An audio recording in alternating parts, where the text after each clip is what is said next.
ಓಂ ವಿಶ್ವಸ್ಮೈ ನಮಃ. ಪ್ರೀತಿಯ ಬಂಧುಗಳೇ, ತಿಥಿರ್ವಿಷ್ಣುಸ್ತಥಾವಾರೋ ನಕ್ಷತ್ರಂ ವಿಷ್ಣುರೇವಚ ಯೋಗಂಚ ಕರಣಂಚೈವ ಸರ್ವಂ ವಿಷ್ಣುಮಯಂ ಜಗತ್ ಅಂತ ಹೇಳ್ತಾನೆ. ಪ್ರತಿನಿತ್ಯವೂ ಕೂಡ ಈ ವೇದ ಪುರುಷನ ಉಪಾಂಗಗಳಾಗಿರತಕ್ಕಂತಹ ಜ್ಯೋತಿಷ್ಯಕ್ಕೆ ಸಂಬಂಧಪಡತಕ್ಕಂತಹ ತಿಥಿ, ವಾರ, ಯೋಗ, ನಕ್ಷತ್ರ, ಕರ್ಣ ಇವುಗಳನ್ನೆಲ್ಲ ಕೂಡ ನಾವು ತಿಳಿದುಕೊಳ್ತಾ ಇದ್ದರೆ, ಅಂದರೆ ಹೇಳ್ತಾ ಇರುವಂಥದ್ದು ಅದಕ್ಕೊಂದು ಅಧಿಷ್ಠಾನ ದೇವತೆ ಇರುತ್ತೆ.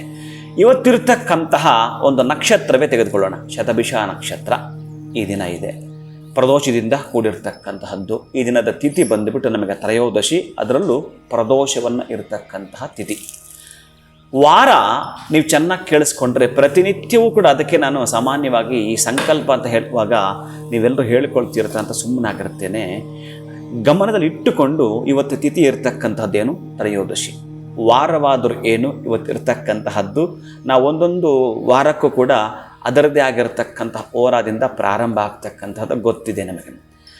ಈ ದಿನ ಗುರುವಾರ, ಅಂದರೆ ಬೃಹಸ್ಪತಿ ವಾಸರ ಯುಕ್ತಾಯಾಮ್ ಅಂತ ನಾವು ಕರಿತೀವಿ. ವಾರಕ್ಕೆ ಏನು ಕರ್ಣ ಇದೆ, ಏನು ತಿಥಿ ಇದೆ, ಏನು ವಾರವಿದೆ, ಅದನ್ನು ನಾವು ತಿಳಿದುಕೊಳ್ಳತಕ್ಕಂತಹದ್ದೇ ಪಂಚಾಂಗವಾಗಿರುತ್ತೆ ಪ್ರೀತಿಯ ಬಂಧುಗಳೇ.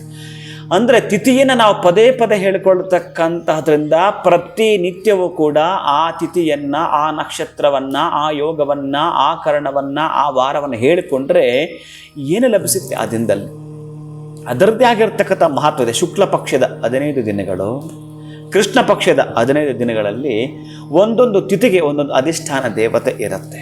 ಅಂತಹದ್ರಲ್ಲಿ ತಿಥಿಯನ್ನು ನಾವು ಹೇಳ್ತಾ ಹೋದರೆ ಸಂಪದ ವಿರುದ್ಧರ್ಥಂ ಅಂತ ಹೇಳ್ತಾನೆ.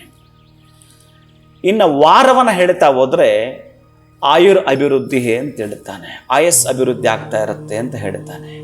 ಇನ್ನು ಯೋಗವನ್ನು ಹೇಳಿಕೊಳ್ತಾ ಇದ್ದರೆ ಯೋಗಾತ್ ರೋಗ ನಿವಾರಣ, ರೋಗಗಳು ಮುಂದೂಡುತ್ತವೆ ಅಂತ ಹೇಳ್ತಾನೆ. ಇನ್ನು ನಕ್ಷತ್ರವನ್ನು ಏನಾದರೂ ನಾವು ಹೇಳಿಕೊಳ್ತೀವಿ ಅಂತಂದರೆ ಆ ದಿನಕ್ಕೆ ಸಂಬಂಧಪಟ್ಟಾಗಿರತಕ್ಕಂತಹ ಪ್ರತಿಫಲವನ್ನು ನಾವು ಕಾಣುತ್ತೇವೆ. ಇನ್ನು ಕರ್ಣ ಅನ್ನೋದನ್ನು ಹೇಳಿದರೆ ಆ ಕಾರ್ಯದಲ್ಲಿ ವಿಜಯವನ್ನು, ದಿಗ್ವಿಜಯವನ್ನು ಕೊಡುತ್ತಂತೆ. ಅಂತಹ ತಿಥಿ, ವಾರ, ಯೋಗ, ನಕ್ಷತ್ರವನ್ನು ನೀವು ಪದೇ ಪದೇ ಹೇಳಿಕೊಳ್ತೀನಿ ಅಂತಂದರೆ ನಿಮ್ಮ ಕೆಲಸಗಳು ಅಭ್ಯುದಯವನ್ನು ಕಾಣುತ್ತವೆ. ಈ ದಿನ ಇರತಕ್ಕಂತಹ ನಕ್ಷತ್ರಕ್ಕೆ ನೀವು ವಿಷ್ಣು ಸಹಸ್ರನಾಮದ ಯಾವುದಾದ್ರೂ ಒಂದು ಶ್ಲೋಕವನ್ನು ಹೇಳಿಕೊಳ್ತೀನಿ ಅಂತಂದರೆ ಯಾವುದಾದ್ರೂ ಸರಿಯೇ ಆ ವಿಷ್ಣು ಸಹಸ್ರನಾಮದಲ್ಲಿ ಬರತಕ್ಕಂತಹದ್ದು ಎಂತಹದ್ದೇ ಶ್ಲೋಕ ನಿಮಗೆ ಬಂದು ನಾನು ಹೇಳಿಕೊಳ್ತೀನಿ, ಅಂತಹದ್ದೇ ಫಲವನ್ನು ನೀವು ಕಾಣ್ತಾ ಬರ್ತೀರಿ. ಎಂತಹ ಶ್ಲೋಕ ನಿಮಗೆ ಬರುತ್ತೋ ಬಾಯಿಗೆ ಬರತಕ್ಕಂಥದ್ದು ಶ್ರೀರಾಮ ರಾಮ ರಾಮೇತಿ ರಮೇ ರಾಮೇ ಮನೋರಮೆ ಸಹಸ್ರನಾಮದ ತುಲ್ಯಂ ರಾಮನಾಮ ವರಾನಮೆ. ಶಿವಂಭೂಯಾತ್ ಒಳಿತಾಗಿ.